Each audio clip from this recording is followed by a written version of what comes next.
Welcome to the Success is Subjective podcast series brought to you by collegealternative.org, presented by Lilly Consulting. I'm your host, Joanna Lilly. In today's episode, I had the pleasure of interviewing Matt Nannis.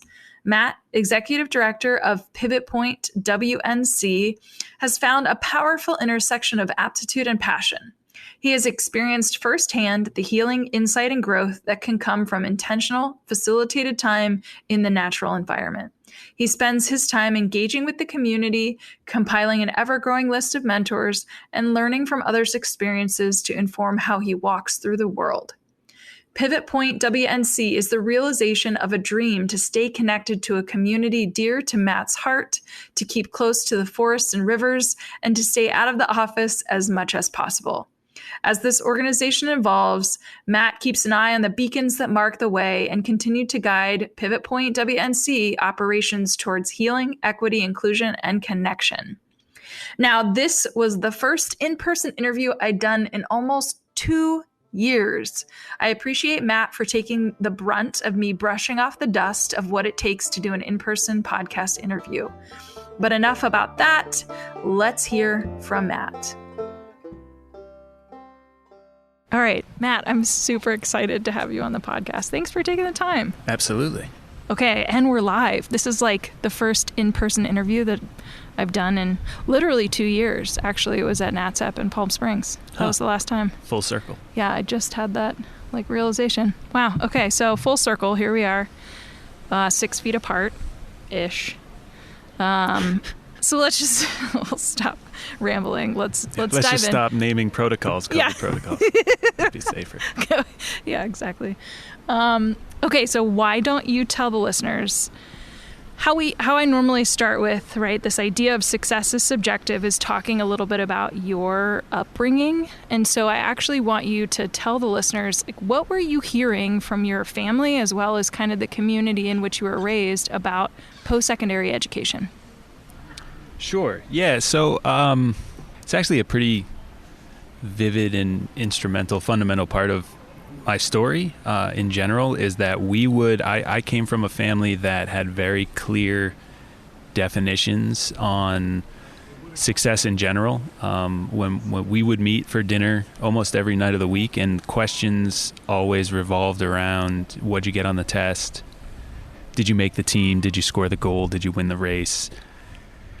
And it was devoid of any emotional intelligence or anything of that nature. And I love my parents. I loved my grandparents, and I get why those were the kind of the boxes that we were checking off every night. I was never asked about the argument I had with my best friend or whether there was a resolution or what girl I had a crush on, anything like that. So it was all transactional. Success was tangible, and it was the result of very specific action steps. And with the consistency of the questions that I got, primarily from my father, there was a very specific short list of questions that I equated from a very early age, where these were the questions with which I would self-assess whether or not I was being successful.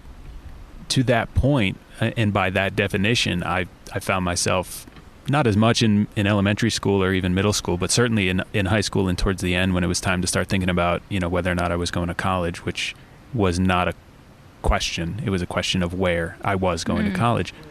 But I was on fire by those standards. I did really well on the test. I made the team, depending on the team, I was the captain of the team. I made I won the point, we won the game, all that stuff. And in that context, part of me was grateful that we didn't dive deeper or talk about any of the other things, because I was a floating around mess. I had no clue. It just fueled that misconception that I was the only one who wasn't aware of the criteria of what it meant to be a grounded 18-year-old, or even that I thought you could be a grounded 18-year-old. And you said you grew up in New England? Yeah, Framingham, Massachusetts, which many surprisingly know, I believe, because of a heart study that took place there. Very extensive heart study. I'm pretty sure it was a heart study. I wasn't in it, so I don't know, but people know of it. I usually say outside of Boston. Okay. Yeah. Well, I asked that question because you were mentioning earlier that you're from New England. We both like the cold, so that's a connection. But just thinking kind of geographically about those kind of exterior kind of markers, right? Just culturally speaking, it seems like a lot of people in New England kind of operate under that kind of guise of, like you said, did you make the markers, right? Here's the grades, here's the making the team, scoring the goal, versus having a conversation. And it's not a knock that people from New England don't have emotional intelligence. My family is from New England originally, so trying not to knock New England. Yeah. But there is definitely a stereotype, and I think it's just that makes you a kind of a product of, like you said, your grandparents and your parents, and obviously kind of how you landed. I think so, and I think there's plenty of brush strokes for New England and character and personality that individuals are direct and to the point. And I talk with some of our board members down here about how unfair it is that someone from Georgia can say bless her heart and it's considered like endearing and or appropriate, when in fact I know what it means. But if I were to say that, even bless her heart, but if I were to say what they're actually saying to somebody, I'd get thrown out of an office or a business meeting. So there was a point of pride at some point, maybe early undergraduate, where I kind of stepped into and embraced that you could be.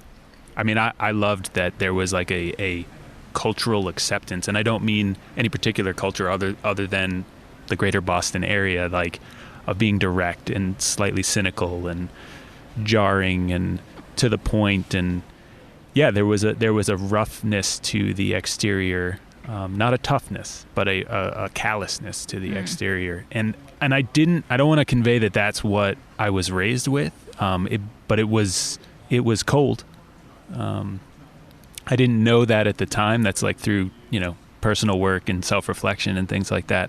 I also like to say, and it's true 100%, like I never questioned that I was loved and supported, but it was more of an intellectual experience as opposed to like a tangible or like on a cellular level. I don't know that I necessarily felt it, but I knew it. I never questioned it. So it's an interesting way to kind of gain or take on kind of social cues and visual cues for what the foundation of not only success, but just in general growing up and becoming an adult, because it was founded on ticking boxes.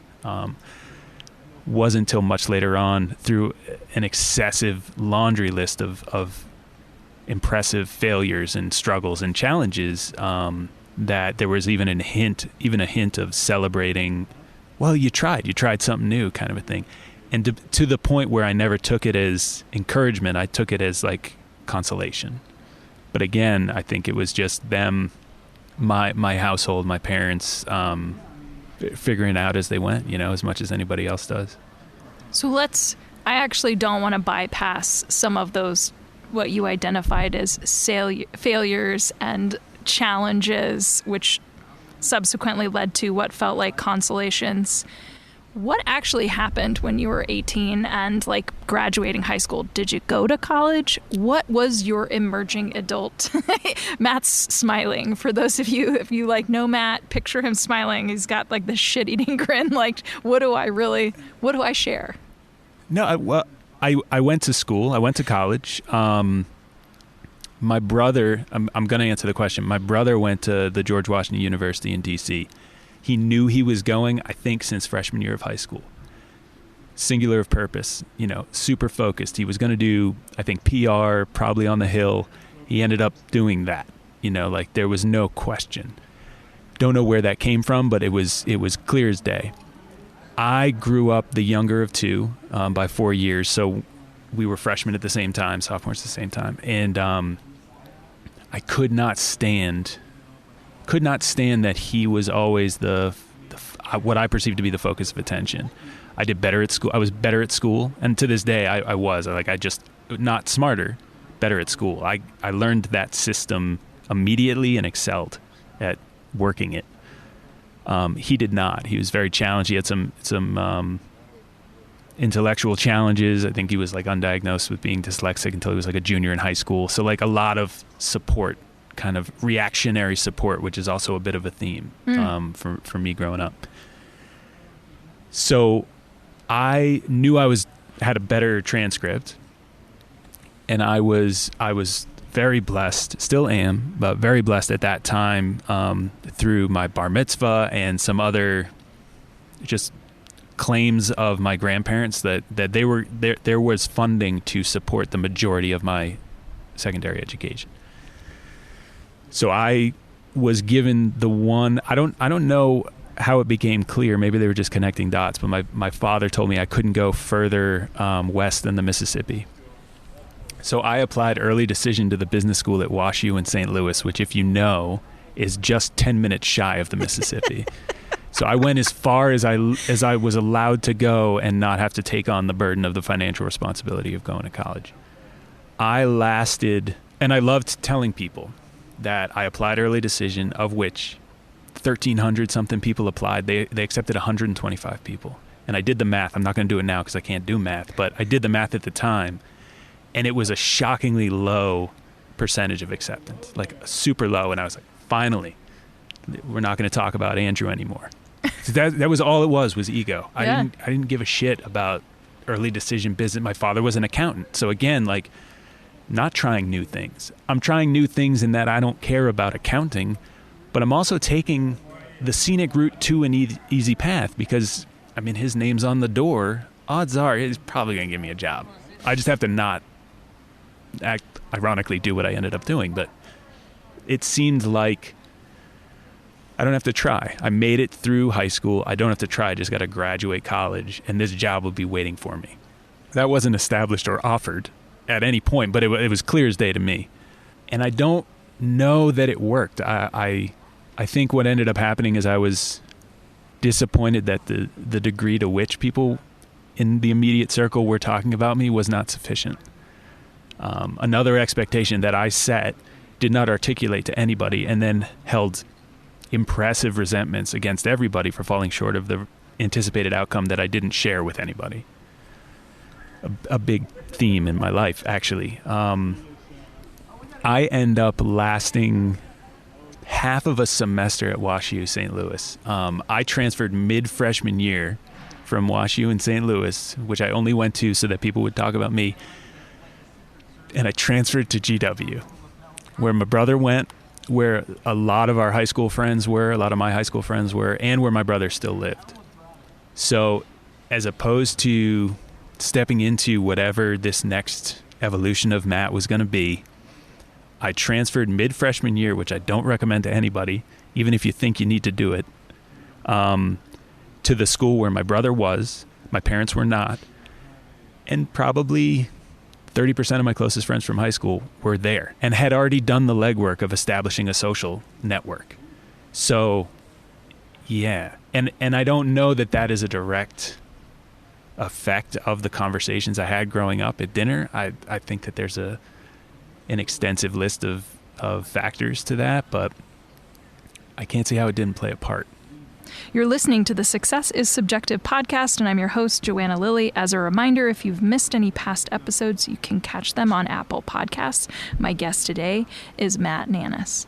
Okay, so moving forward, wow, that is quite the transition without even knowing the even like more extent of your family dynamic and hearing about the mid-first semester transfer. I probably wouldn't recommend that to anybody because of the sense of belonging. Having, again, this is like pre-COVID, so we're not talking about a pandemic. We're talking about a normal social network on a college campus, and it takes time to establish that, and it's established rather quickly within the first 8 weeks of your like first semester, freshman year.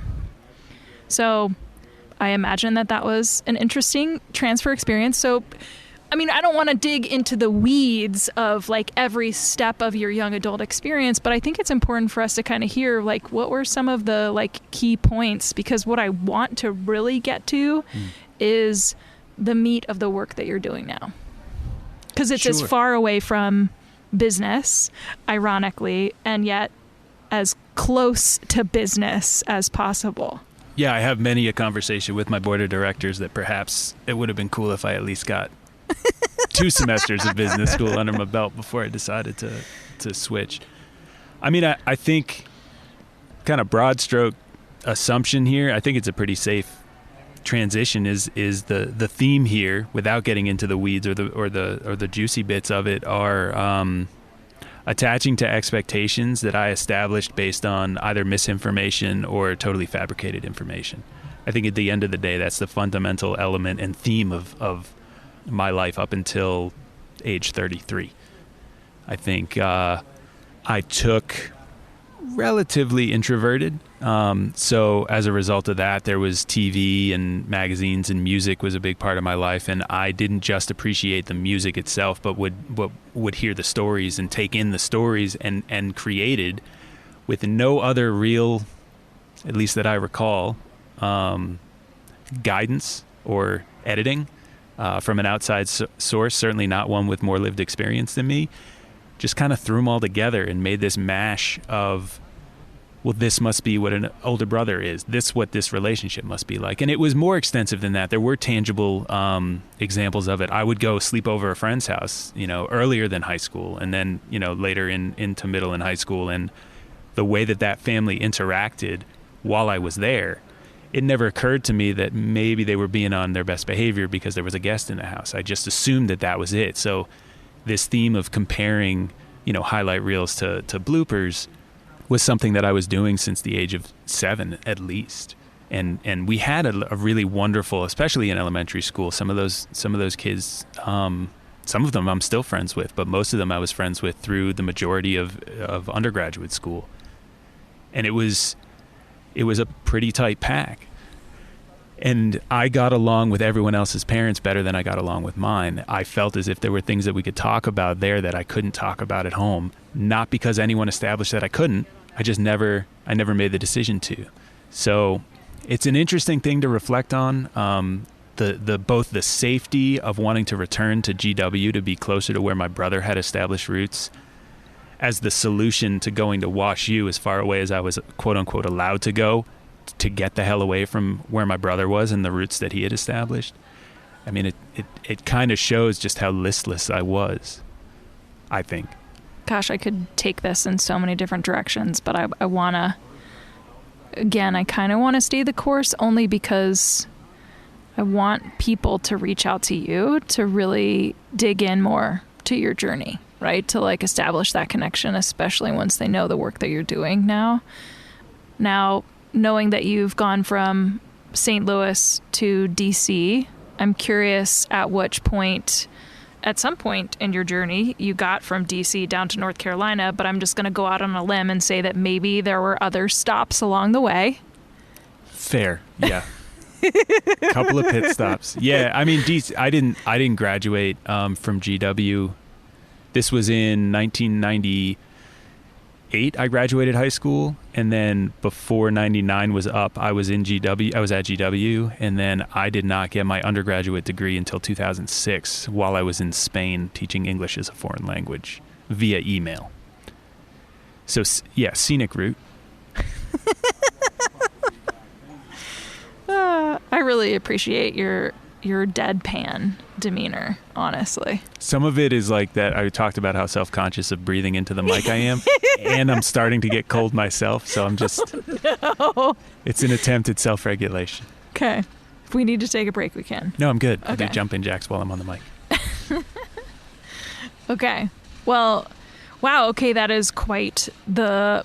I'm not going to call it a detour. I just think that that's quite the path that you took, right? And it really was kind of almost like one of the old school, like the pinball machine, right? Where you're bing, bing, bing, and yeah. Anyways, so you get your degree, finish it online while you're in Spain, but still there's a significant gap between 2006 teaching English there and at what point you start the work that you're doing now. Yeah. Yes. Significant gap. I mean, this work, PivotPoint WNC work, began in an early iteration in 2014. I had gone through part of that scenic route involved a a less than productive, I guess. I don't even know if that's an accurate way to phrase it, though, because I think about what I'm doing now and how I'm able to do what I do now. So maybe it is productive. It just at the time wasn't necessarily a well-received path, but did a lot of internal work in a more destructive manner. It wasn't necessarily to excise demons so much as to seek them out and embrace them, really. And what ended up happening was the social anxiety that I experienced at Wash U, which was a huge factor in wanting to bail and go to GW, where I knew some people so I could at least use them as a security blanket. They had, in those 8 weeks or however much time, already established their kind of next level of, friendship and community. And I was part of it, but I was a part of it by default. Like, there was an obligation there, and I was not actually all that unclear about that. Like, you gotta plug me in. And that wore on me. And what ended up happening is never having really gained the ability or the practice of meeting new people and going out on a limb and putting myself out there. Vulnerability was a foreign concept to me. To this day, it's something that I really struggle with. Because of that, the easiest way to level the playing field was to get involved in the extracurriculars of college. So, going to those parties and just consuming whatever was available. And it didn't even work, really, but it was the only way that I could at least get out of my dorm and go socialize. I thought that was socializing. And that got more intense, and I had to continuously up the ante because things were not working to the degree that they were previously working.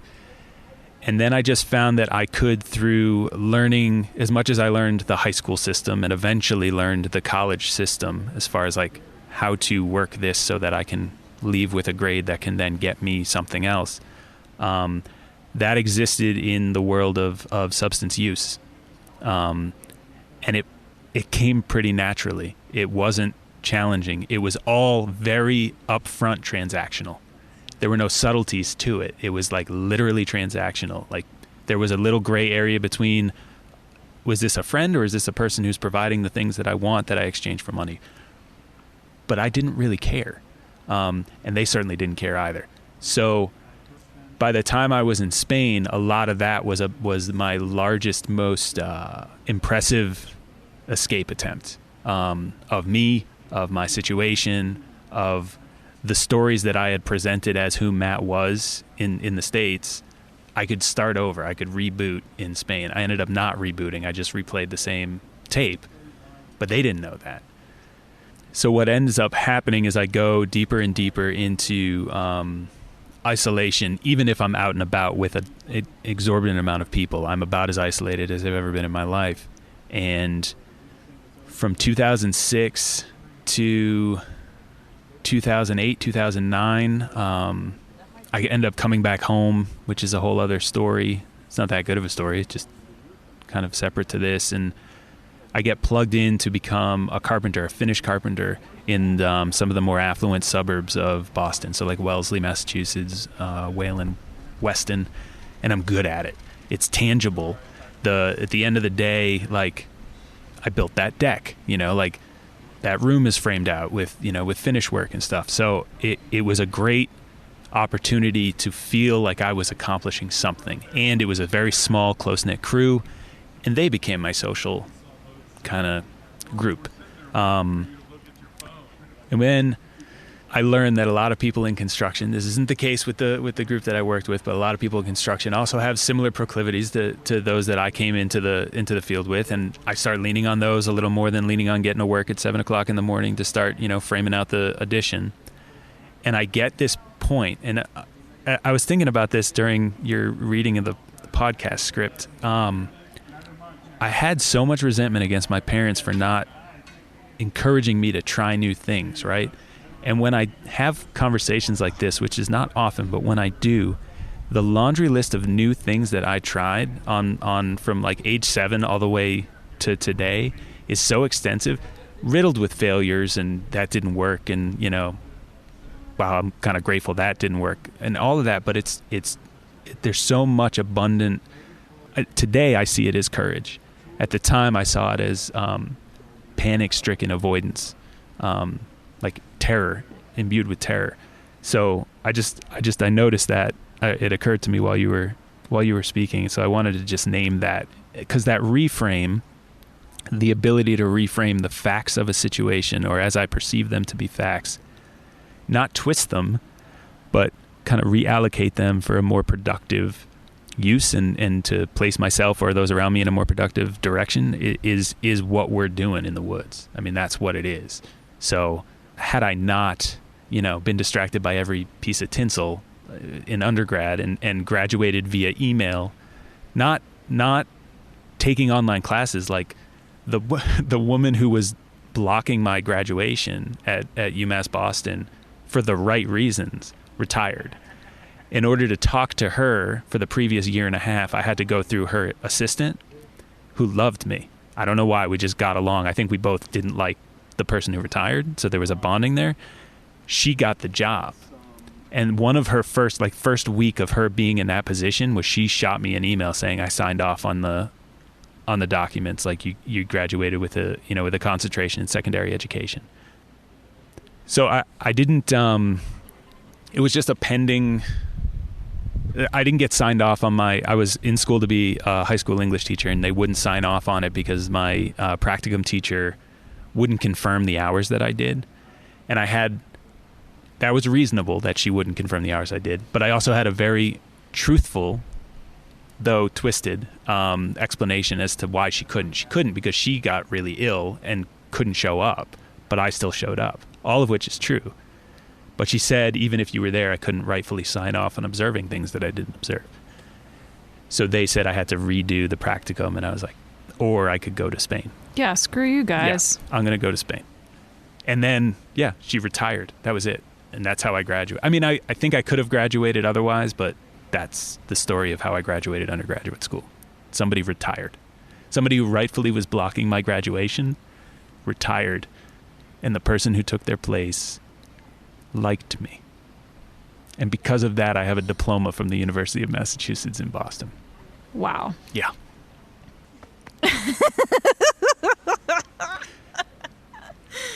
So what happened from 2006 to 2014?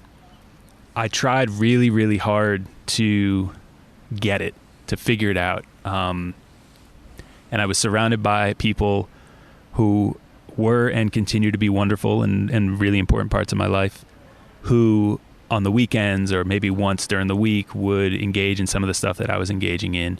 And it never occurred to me that, the following day they'd be at work at 8 o'clock or, paid their mortgage and took care of their, there was food for their kids and things like that. It just, because I could go from group to group and just keep it up.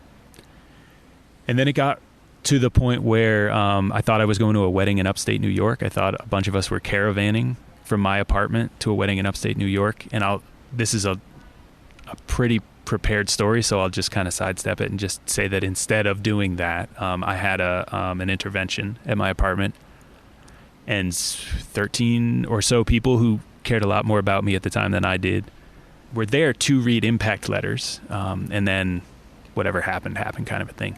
The first person read the impact letter and got just up to the point of the consequence, like either you or. And as soon as he said or, I stood up. And there was this like collective gasp and tears and hugging, and everyone left because like, let's keep this momentum going. He's going to get on the plane kind of a thing. And like, you're so brave, like I'm so happy. And it really was nothing but there's no fucking way that I'm going to allow the next 12 people to read 12 more impact letters about what it is that I've done to their lives, because I thought so well of compartmentalizing the damage that I had created. There's no way that all of you are going to share all of the shit that I've done. The only way I assessed that I could stop that from happening, I guess I could have jumped out of the window, but the only other option was to agree. So I stood up and I agreed. And then I was like, well, shit, I agreed in front of like their witnesses. Now I have to get on this plane. Where's this plane going? Turns out it was going to rehab in Florida. All right, I guess I'm going to rehab in Florida.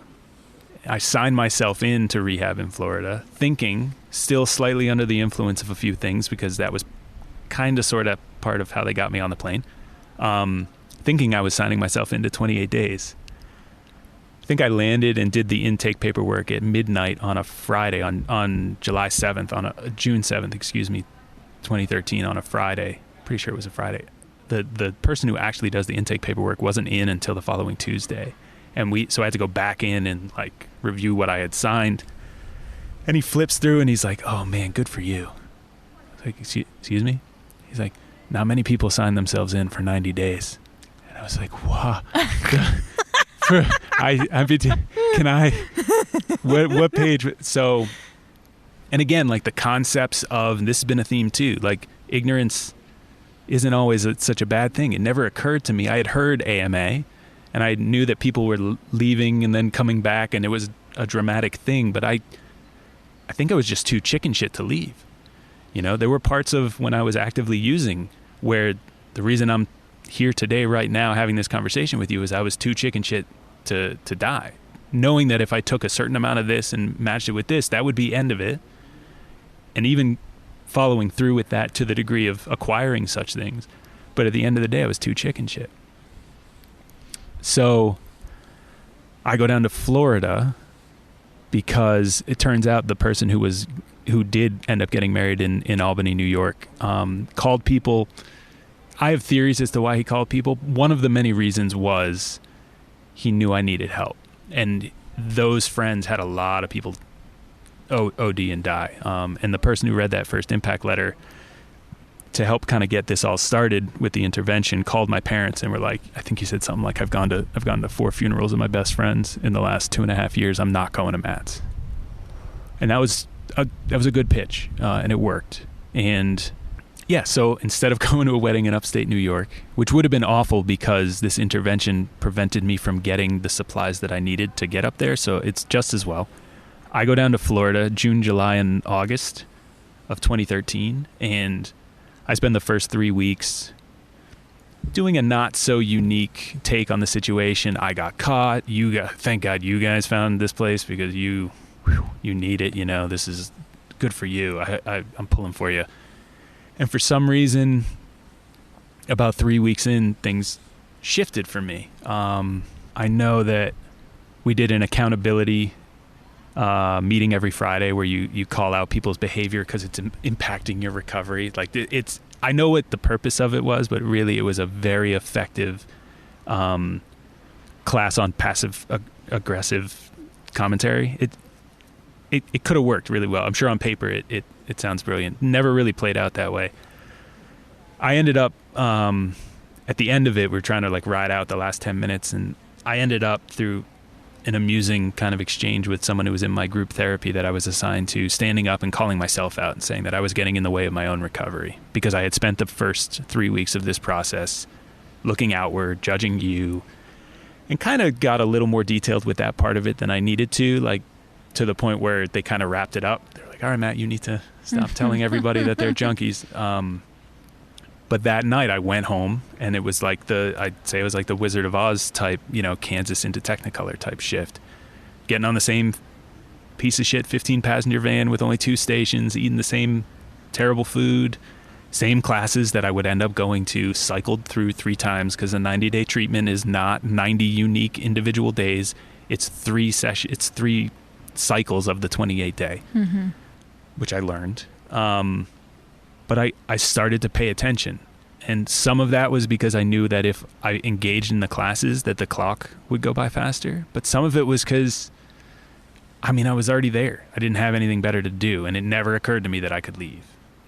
So I stuck it out. I ended up asking one of the people who worked in the adolescent program if he would be my sponsor.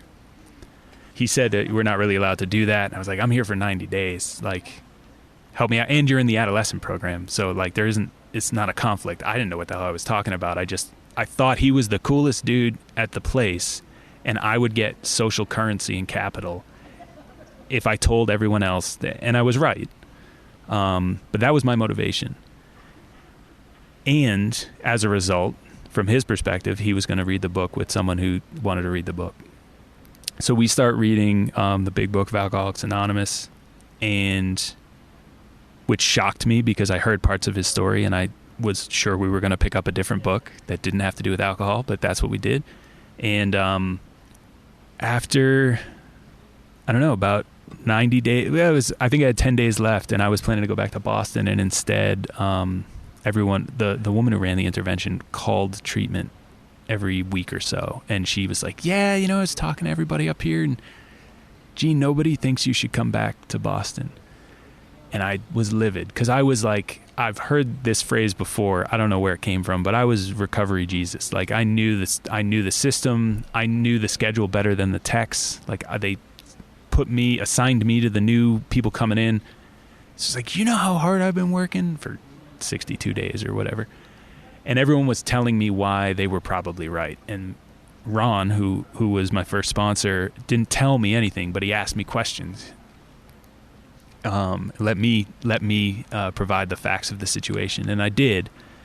And I had picked out this halfway house outside of Boston, and it was recommended by someone in my cohort who knew it really well, had been there 3 times. It was wonderful, and I picked it out. And Ron just asked me where it was located, and I told him, and he's like, "Cool. Where's that dude that you used to, go buy things from? Was that in the similar area?" And I was like, kind of. It's over there. And he was like, "Well, how do you get from the halfway house you're thinking about going to your friend's house?" And without thinking, I told him very exactly. And before I finished giving him the directions, I was like, oh shit, I probably shouldn't go back to Boston. So the woman suggested that she knew a program in Asheville. I liked hiking as far as I knew, right? Like I was never really clear-headed, but live music, hiking, Asheville, smaller, not as overwhelming as Boston. So I gave it a go, and I hated, we were talking about this not too long ago, I hated being in a halfway house. I had resigned myself to being in primary treatment, partially, I'm sure, because I was getting quote-unquote good at it. Not through repetition, but I learned that system. I didn't like that I had to learn a new system. I was like, I've done that. Now it's time to just be an adult. Ignoring that I had no idea how to do that. So I hated it. I had a 19-year-old roommate, didn't know how to do laundry or use a broom. So ego kicks in, and I'm better than, and why is this happening to me? And Jesus, why can't I just blah, blah, blah, blah, blah. But every Sunday, Adam, I don't remember his last name, I wish I did. Adam took us hiking, and we'd get in a 7-passenger minivan, and we'd go to random spots in the area. And sometimes he'd have exercises prepared, but more often than not, we just went hiking. And it was a respite from the chaos and the energy that mostly I was creating, but that I couldn't stand being around in the house. So every week I could get through the week. And that was another thing that really lined up with my recovery life, is that I didn't have to think about for the rest of my life. I could just have to get to next Sunday. Where are we going next week? And then we get the update on Thursday or whatever. Cool, only 4 more days. And that's bad math, probably only 3 more days. So I complete what at the time is the suggested duration of engagement at that house is 6 months. It's now evolved into a far more robust program. And Adam gets a job and goes elsewhere, and I am hanging out with someone who still works there, and I see the Craigslist posting for the copy of this job, Adam's job, and I look at it, and I'll be totally honest, I was like, not only does that sound awesome, but I didn't realize Adam made that just for taking us hiking. It wasn't a tremendous, phenomenal amount of money, but I was like, we just went hiking. He got paid that every week? That's not bad. So I told my friend not to post it. I talked to the woman who owned the program, and which is, I don't know why I'm avoiding that, is Next Step Recovery. Susan Stater is a big part of the reason that I'm here and that PivotPoint is here, and I'm grateful for that. And I asked Susan if I could take over Adam's role, and she said yes, unequivocally. I was an alumni. One of them's male, one's female. I had gone to Next Step. And I could relate to them because I was just a couple of months out of having been there. So I start later that week, I think. And every Sunday I would take out a minivan full of new residents, or, if there was empty spaces, residents who had been before and wanted to go again, or just didn't have something to do. Or I think there was some punitive stuff, like, you didn't go to 5 meetings or whatever it was. And I was just showing up as Matt, nothing crazy or really intentional, other than I get to go hiking, and I get to stay connected to the community. And I wasn't fully sold on all of the tenets of the recovery program that I was engaged in, but I believed that community and connection was a big part of it, because that was something I could feel. And I was coming from a place where I could intellectualize all the other stuff, but had such a gap in feeling things growing up, that when I did feel something, it was exciting. And it was as simple as that. And over the course of a couple of outings, maybe 2 months worth, it occurred to me that there were some unique perspectives on the facts of these clients' experiences over the previous week, that they were sharing what happened, Monday through Saturday with me in a light that was completely different, like completely different than the way they were relating to their case manager or other supports at the house. And I thought, maybe some of it has to do with me and just kind of shooting the shit with these guys. But I think it has to do with the fact that we're not sitting on folding chairs inside under, buzzing lights without any even windows open. So I keep an eye on that, and I kind of toy with the idea for a little bit with a couple of people. And what ends up happening is another house asks if I can do every other Saturday. And I do that for a couple of weeks and maybe a couple of months. And then another house asks if they could fill in the other Saturdays. And then there's another house that at the time encouraged its residents not to do much for the first 30 days, just get acclimated. So then there was a Wednesday outing, like middle of the week. Now I'm working full-time at an acupuncture school as an executive administrator, and I'm doing these Saturday and Sunday. So for like 18 months, I'm working 7 days a week, and I get a call for this Wednesday one. It's like, geez, maybe we can swap you into Saturday and see if we can figure it out that way. And then I get another call for a middle of the week one. And I was like, all right, if I get one more phone call for middle of the week, I'm putting my notice in. And I got another phone call. And I was like, fuck, I don't know how to do anything with this. I'm not going to put my notice in. I'm going to go to a business foundations class and learn how to start one of these things. It was after work, 18 hours, I think, total over 6 weeks. I become a limited liability company because of the exposure, because that's all I knew was happening. I knew nothing of adventure therapy or wilderness therapy, but I knew that these kids were breathing easy. I knew that I was watching their shoulders kind of relax and go down and back a little bit. I could see the tension in their chest and in their stomachs ease up when we were on the trail. And when we got to like the top of a mountain, you would not have known that it was the same angsty 22-year-old that I picked up from the front porch of a recovery house. I think as soon as I dropped them back off, that switch came back on. But the fact that I could flip that switch, or that I could witness that switch get flipped, was really empowering and exciting. So this builds enough momentum that I was like, okay, I have a responsibility. If this is happening with me just showing up and going hiking with these guys, I have to put something behind this. There has to be some intentionality, and it would be reckless for me to not figure out how to do that properly. So I asked my friends, 2014, peer sports specialist, the SAMHSA study just came out, and it's amazing, and it still is amazing, and it was at the time, but it didn't have the grip that it has now.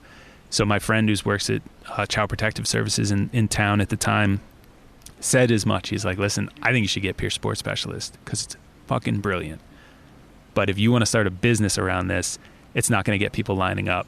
Get your CSAC. At the time, it was CSAC.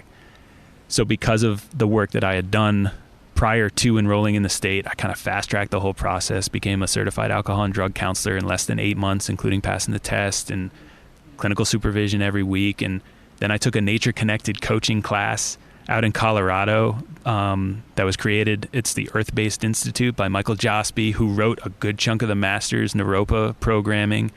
And I got double booked. Actually, I think the person who double booked me is actually here this week. But I got double booked to sign some contracts with another clinician at a program. The other clinician, while we were waiting, hands me her business card, and I look, and she's got TWC NCC next to her name. I'm like, what the hell? I mean, I'm learning all these, and what the hell are those? It's transformational wilderness coach, nature connected coach. I'm like, where the hell did you get those letters after your name? So I Google it, and a couple of programs come up, but this one comes up, and I knew Naropa University, and by extension, kind of sort of was at least familiar with Michael's name. So I did an interview. It's this year-long thing with like 5 intensives and then a lot of kind of asynchronistic work. And their curriculum was a formalized, really powerfully informed structure around what I was intuitively doing with these groups. And I was stoked. I was like, this not only legitimizes what my intuition, which was huge for me, but this gives structure, and I can map this out now, which is amazing. So I complete that towards the beginning of the pandemic, right? At this point, it's 2020-ish. I think I enroll in that in 2019. The not-for-profit has been taking root. I go to an expanding recovery for young people conference hosted by SUSE of the Carolinas in 2019 as I'm awaiting my not-for-profit application to go through. I put my foot in my mouth when Daniel's kind enough to allow me to speak to everybody there. We won't get into that. And I sit in on a brain scanning demonstration with Bex Logan, who at the time is a master guide at SUSE the Carolinas, and she's doing a lot of neuro-based, brain-based intervention stuff with them, and Cameron. And they don't end up using my scan, but while I'm putting on the swim cap and the nasty blue stuff, she's like, "What are you here for? What program are you here for?" Because she had helped with more than helped with a lot of aftercare planning for those kids. And I told her, and she's like, "That's really cool." We end up having coffee not that long afterwards and have this whole impassioned conversation about treatment of direct care staff, not as it relates to her current employer at the time, but just in general, direct care staff and their contact hours with clients versus the amazing clinical supports that are in existence and in support of those clients as well. And that it felt as if there was room to solidify the supports for the direct care staff because they are right there. That kind of with the peer support specialist, in the trenches with peer-delivered models had all been kind of taking shape over the past couple of outings, past couple of months, maybe past couple of years. And Beck sees that when I open up my calendar, there's like Post-it notes flying out all over the place. And she's like, "Oh, okay, well, at least give me 10 hours a week to help you with this nonsense." And she took so much of what was in my head and experience over the years of just doing this work because it felt right. And I was watching it work and gain some momentum. And she was instrumental in formalizing it into, right now we're just shy of a 3-month evidence-based curriculum, experiential evidence-based curriculum, which is supported by the research of Vancouver Island University undergrads who are doing their second semester internship with us under Stephen Jaworski's oversight because he posted in the pandemic that they couldn't do any of their placements anymore in person. So who wanted to do a remote one? And I was like, yeah, we need this research. And his wealth of knowledge is outrageous. And these kids get as jazzed because he's their teacher. I would imagine they come into it anyway, but he's their teacher. So I'm like super stoked for them. And we have been working with them to create and really solidify and really suss out 3 months worth of continuation of care in an experiential peer-delivered model that rivals, if not exceeds, intensive outpatient programming hours, contact hours, and structure. We're non-clinical, but we're thoroughly informed by most of the clinical modalities that are covered in a traditional IOP. And on top of that, we're not only are we continuing to get really clear and good at what happens in our lane, but we're acutely aware when we're outside of our lane, right? And we're in an area where there's an abundance of skilled and talented clinicians, a lot of them coming back from wilderness therapy, so have that background and that lens. So we staff these things out the second anything comes up. I mean, some of our board would say a little more often than is necessary, but between Sandy Nuez and Trisha Osterberger and John Tobias and Eric Belstering, Jesse Quam, we have this rich collection of individuals who get it not in a dismissive way or reductive way to those who don't, but get it because they've done it.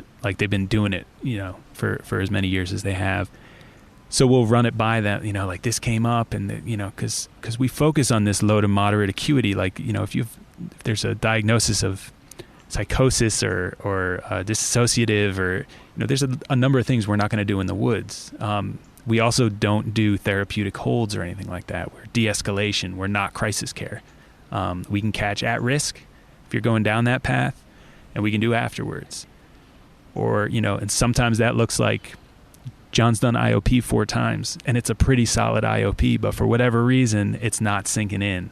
We can provide an alternative delivery model for very similar programming. And all of that, that right there is at the foundation of what it is that we're providing. This is an invitation to self-reflect, to really get kind of pruny in that, to sit in that, and then leverage that into new experience with the same situation. And if I can leverage self-reflection into new experience of self, I can use that and kind of lean into that and maybe start trusting the people around me a little bit more, right?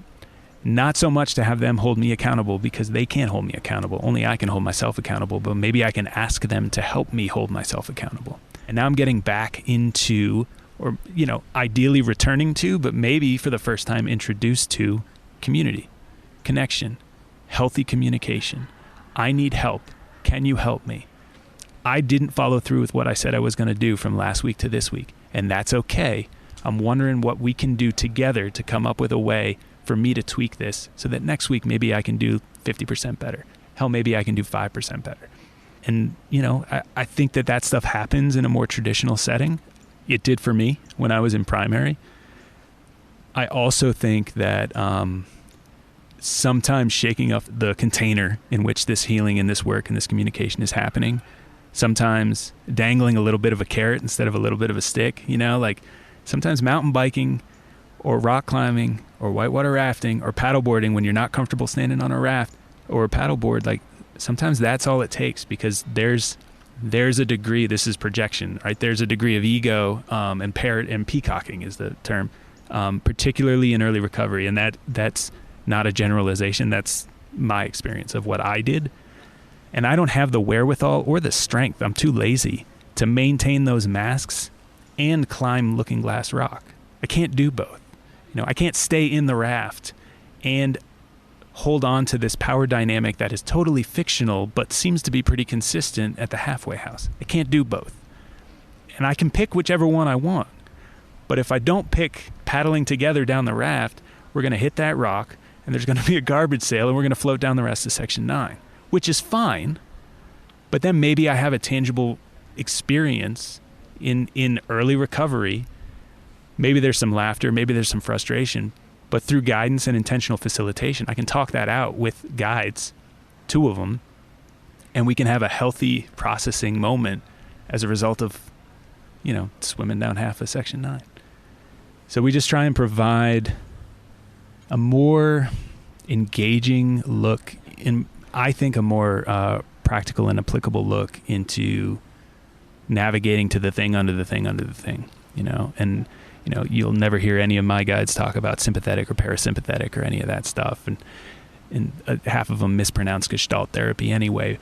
But all of that stuff is informing the way that we engage with our clients. And through extensive debriefs and constant checking and communication with the referring source and mom and dad and the kid themselves and all of the amazing clinicians in our area, we feel pretty good about the wraparound service that we can offer that really is just a fundamental invitation to reframe your experience with yourself. So I'm going to ask you this because I ask all of my guests. Do you see yourself as successful? Hell yeah. 100%. 100%. Because even the awareness that I shared, I don't know how long ago, about the fact that all of that scenic route that I took is the reason that I'm here right now. Yeah, I mean, I fall down constantly. I fall down so much more often than I'm on my feet. And the fact that when I am up on my feet, my first intention is just brush it off and look around, make sure not that many people saw it, but okay, what's next? That was one of the first things that was imparted to me from my first sponsor. It was I hear what you're saying. I would complain about anything. I hear what you're saying. That sounds terrible. It sounds like you're really struggling with that. What are you going to do about it? And I would hate it when he said that to me. And I feel a little twinge when I say that to people that I work with, right? But that's where it starts. And that's my move now. Everyone in the last 2 years has really been embracing the word pivot. And I was I want to we came up with the name first, before it was trending because of a global pandemic. But that's what it's about. I'll say this and then I'll stop talking. When I was still working early on, borrowing the minivan of whatever program I was working with, there was a kid who was showing up 20 minutes late, if at all. And he was putting his foot down this time. He didn't want to go. He was still up in his room, and it was 30 minutes. I knocked on the door, and I opened the door. He's still in bed, and let's call him Ryan. I was like, Ryan, are you coming with us? We're about 30 minutes waiting on you. And he rolls over in bed, And he says, fuck you, I'm not fucking going, I fucking hate nature. Which is a lot of fucks in like a very short amount of sentences, small amount of sentences. So I don't say anything, I'm taken back. Like that was a lot of energy coming at me from someone who's still in bed at 10:30 in the morning on a Sunday. And maybe because I'm not engaging, he's got to fill the space. So he's like, what, if I don't go on this hike, I'm going to relapse? And I don't think that this is an advisable response. But in the moment, reactionary, I say, Ryan, that's the dumbest thing I've ever heard in my life. How could not going on a hike directly result to you relapsing? Here's what's going to happen. I'm going to get in the van. We're going to drive for about 45 minutes. We're going to go on this awesome hike. You can sleep in the van. And then at the end of the day, I'm going to bring you right back here. All the guys I'm going with, when they come back, we'll have hiked a mountain. When we get back, you might still be in bed. All I'm saying is you've made this decision, or this decision has been made for you at the moment, to not engage in substances just for this window. As a result, you have 360 degrees of possibilities in front of you. You're at this pivot point right now. What are you going to do? He rolled back over. But the next week, he was there early. He was waiting and leaning against the fan before I got there. I don't think it's because of my little speech. He probably got written up in like a $5 fine or whatever, but he was there the next time. So if you could give one piece of advice outside of a lot of the nuggets that you've already shared, I feel like throughout your own journey and some of the experiences that you've had with clients that you've worked with or other participants when you were in treatment yourself, what advice would you give a young person right now? Which I understand is really super big in the context of this podcast, and still, I think let's even take it back to Matt, circa 18, right? Going to Wash U because you've been checking the boxes. If you could give advice to a young person that is at that point in their life, because society really predominantly still pushes our young people in that direction to view success with that lens, what advice would you give a young person? I think I would encourage anybody.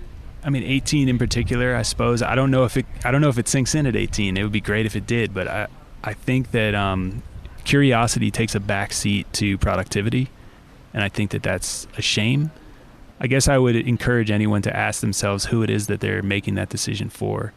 And it can be made for the acknowledgement that you're making that decision for a loved one. Doesn't make that bad or make that loved one bad, but it doesn't have to. There's nothing to figure out. I guess that's what it is. There's nothing to figure out. There's nothing to figure out. I love it. Okay, so because I think it's important, you're a phenomenal storyteller, as if anybody that's listening to this, like you just are probably one of the most crafted guests that I have. And not in a like, you pre-crafted what it was that you were going to say, but the way in which you communicate is actually really captivating. I'm just sharing that to you as an interviewer. I've enjoyed this. Great. Clearly, I've been quiet. Like I have literally said, maybe 5 words this entire interview because I've been so mesmerized by your story. So most importantly, how do people connect with you so that they can, especially if they're not a NatSap and don't have the ability to, pull a QR code, how do people connect with you? Sure. Yeah. We're PivotPointWNC.org is the website. And we're on social media with the same handle, PivotPointWNC. Contact information is therein. And if you want to just shoot the proverbial shit about where you're at and what's going on and what might be next, we field those questions just as much as we field placement questions. So if you're in the greater Asheville area, we're located in the Montford neighborhood. And if you see a big dark blue Ford Transit all-wheel drive van with a couple of compasses on the side, that's you. That's us. And it's not malicious if we happen to cut you off. It's just a very long van, so sometimes it's hard to tell if there's enough room to switch lanes. Well, for the sake of, I think, being kicked out of this area as they are setting up for something, it seems like, I just want to thank you for sitting down with me and literally allowing me just a brief snapshot of your story. Absolutely. I appreciate the question.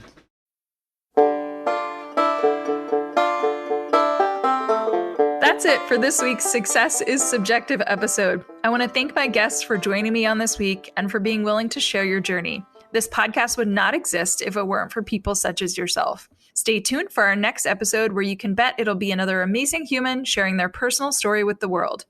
Make sure you check out the show notes where you will find contact information, website details, and all social media for our guest. Also, put a face with a voice by accessing their interview on the newly formed successissubjective.org website. If you're interested in being a guest on the podcast, you can email me at Joanna, Joanna, at successissubjective.org. I would also be remiss if I didn't tell you to check out the collegealternative.org and lilyconsulting.com websites for additional resources outside of podcasting. If you're listening to the show on Apple Podcasts, please do me a favor and subscribe. And while you're at it, feel free to leave a review. You can also download to listen to the Success is Subjective podcast on any other podcast playing app such as Audible, Google, iHeartRadio, Spotify, Stitcher, and TuneIn. Last but not least, Success is Subjective is listener supported, made possible by me and by you. You can support this podcast by joining the Patreon community at patreon.com/successissubjective. Thank you for tuning in. And remember, there is no single path through life. Success is what you make it.